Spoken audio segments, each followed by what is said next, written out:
Welcome. This is my video submission for MAELM 550 Communication and Leadership.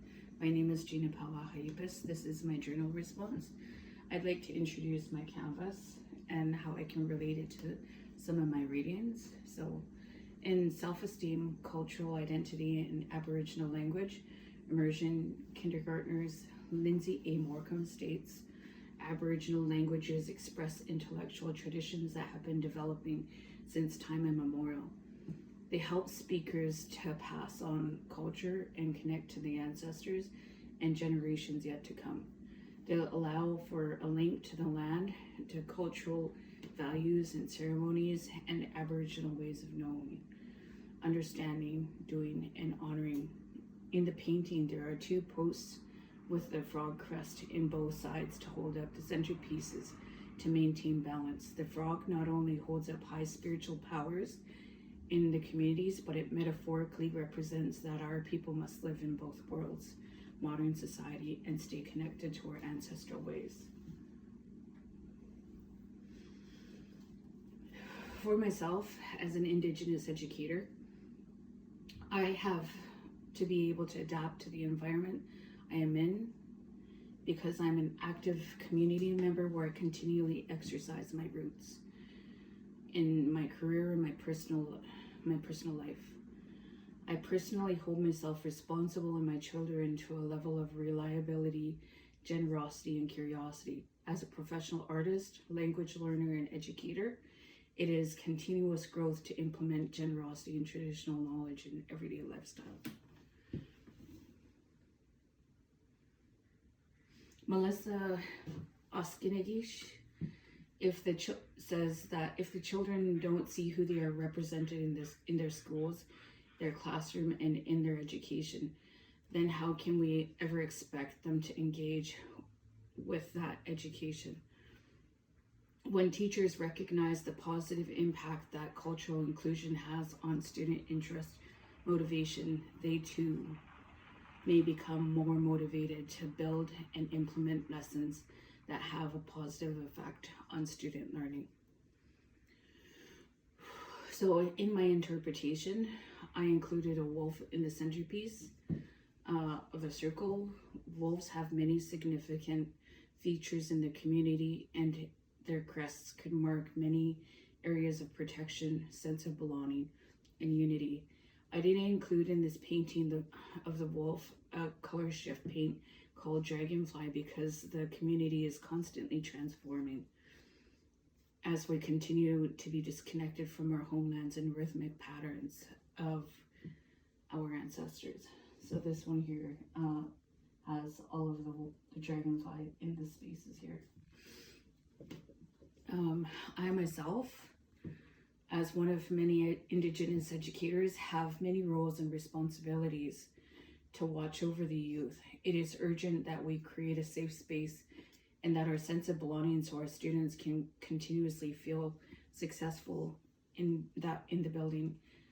As a residential school survivor, I refuse to be conquered because I see it as my responsibility to make space for the next generation to rise up behind me.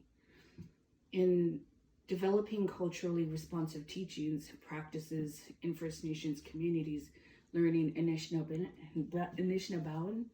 and land-based teachings written by Melissa Oskinagish, she quotes Kerwin Deutsch, who says, with cultural competency, then you are open and aware and bringing the language in and searching out people who will do that and making spaces open for them so that they can do it in their own way, in a good way, going on the land and connecting the language and the land as well.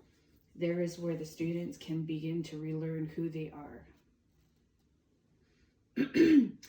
Eagle is often seen as the messenger from the Creator, and its feathers are held in the highest regard. I used the silver for the eagle to signify the silver lining of the metaphor for trying to find the positive side of a negative situation.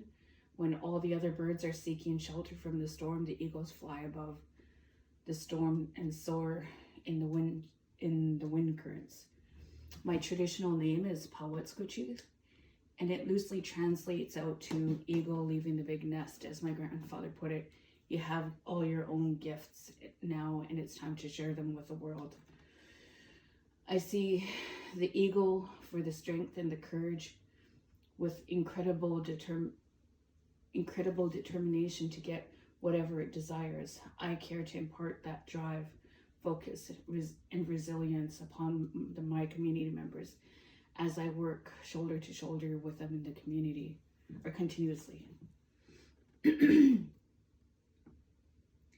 In Lindsay A. Morecambe's work, she states, as we move forward from an era of aggressive assimilation and see the resurgence of Aboriginal cultural pride, it is little wonder that interest in learning Aboriginal languages is increasing across communities across Canada. I purposefully left the crests with their mouths open to express that they are communicators. It is very much the literal symbol, as I have been told, that when animals have their tongues are expressed, they are the holders of knowledge. So the frog's tongue right here, you can see, is wide open, and the eagles, and so all of them. From my experience, I understand that we do not own any forms of knowledge as a possession. It is our duty to take these sacred teachings from one generation to the next. It is our duty to ensure our elders' life experience and life skills are taken with special care and handed off to the next generation, which is why I incorporated the blue frame to know that Hanayath, the sky, is the limit. When we work together, anything can be accomplished. So thank you for joining me. I know that this video was a little bit longer, and I appreciate you taking the time to follow me all the way through.